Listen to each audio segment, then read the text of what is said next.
स्वर्ण व्यवसायी वाले हत्याकांड था, उसमें पूरे स्पष्ट मतलब क्राइम सीन को रिक्रिएट करने के लिए इस कांड में जितने अपराधी शामिल थे उन सबको जक्की बीघा में एक फ्लिपकार्ट का कलेक्शन सेंटर है, वहाँ 6-7 की संख्या में अपराधी आए थे।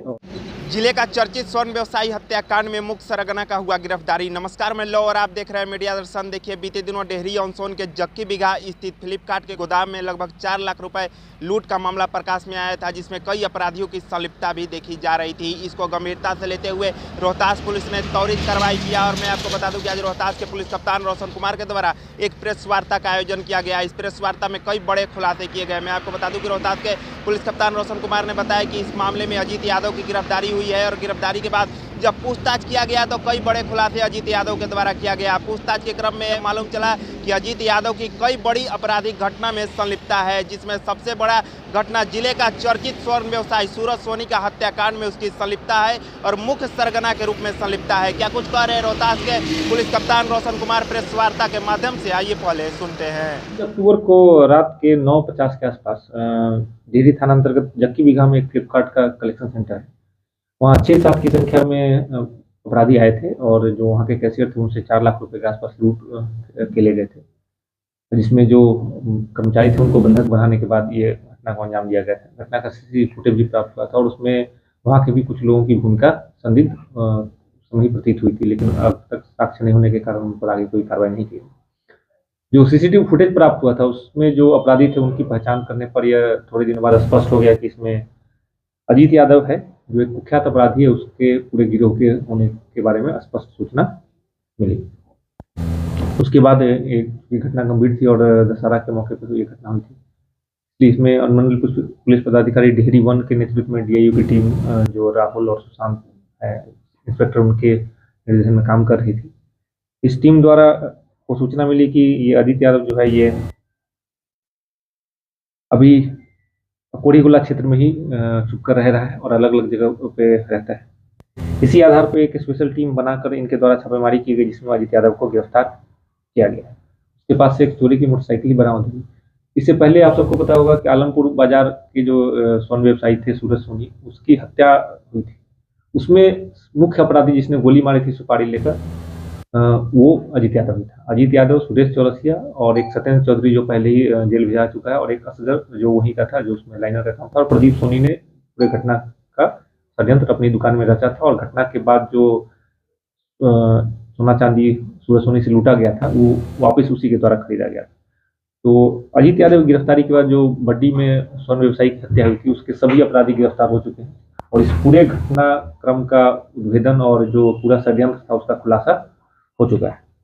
इसके अलावा फ्लिपकार्ट में जो डकैती हुई थी उसमें भी सभी अपराधियों की पहचान की जा चुकी है और उसमें जो स्थानीय अपराधी जिसने इन सबको एक संगठित करके इस पूरे कांड की साजिश रची थी उनकी भी पहचान की जा चुकी है, जिस पर कार्रवाई की जा रही है। ये जो अजीत यादव है ये कुख्यात अपराधी है, इस पर लगभग 18 से ज़्यादा कांड दर्ज है।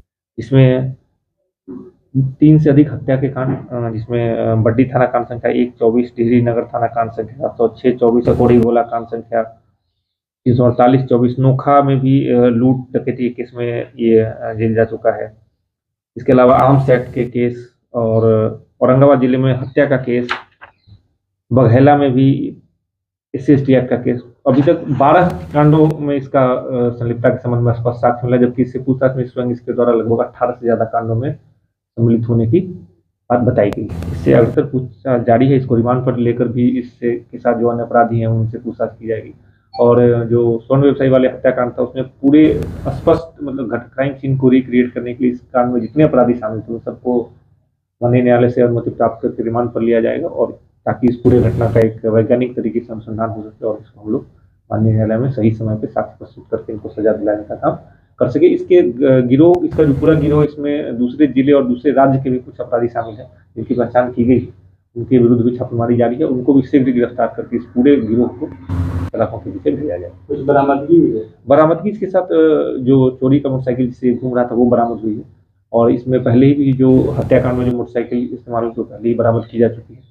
और जो हथियार था वो इसके द्वारा बताया कि जो रोहन चंद्रवंशी है सासाराम टाउन का, जो पिछले कुछ दिन पहले के उनके कांड में जेल भेजा गया, उसके द्वारा ही हथियार इनको सप्लाई किया जाता था और उसके ड्रग्स के कारोबार और हथियार के कारोबार में ये लोग उससे सम्मिलित उसके पूरे गिरोह के साथ।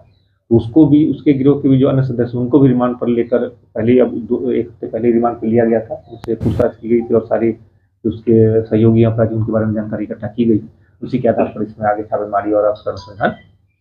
कितने रुपए के कैश की लूट हुई थी सर? 4 लाख के आसपास की रकम थी, जिसमें इसका हिस्सा भी 50,000 के आसपास था जो उसने लिया था। और इससे पहले इसने सासाराम में फ्लिपकार्ट का एक लूट कई साल पहले हुआ था जिसमें 27 लाख रुपए लूटे गए, तो उसमें भी इसकी संलिप्तता। वो पैसा बरामद हुआ सर? वो पुराना घटना, इसमें पहले से जेल जा चुका है। किस तरीके से रोहतास के पुलिस कप्तान रोशन कुमार ने प्रेस वार्ता के माध्यम से कई बड़े खुलासे किए। फिलहाल इस वीडियो में इतना ही, मिलते हैं अगले वीडियो में, तब तक के लिए दीजिए इजाजत, धन्यवाद।